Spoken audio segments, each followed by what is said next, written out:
What's up you guys, welcome back. In this video I'm going to show you how to add longer videos on Facebook Messenger story. That is quite simple and easy to do, so let's begin.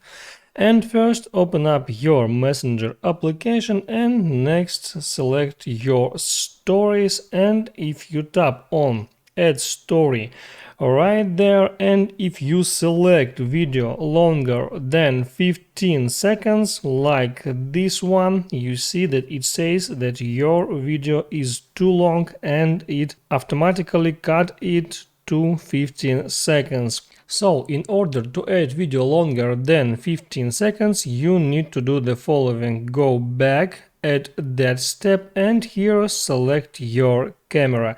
And once you are on camera, tap on that is icon of your gallery. And now if you add video from here, you see that application doesn't say you that your video is longer than 50 seconds. You can tap here on add to story button and add their video to your story directly, and this video will have its full length. In my case it's 21 seconds. Make sure you like this video if it was helpful for you, and see you next time.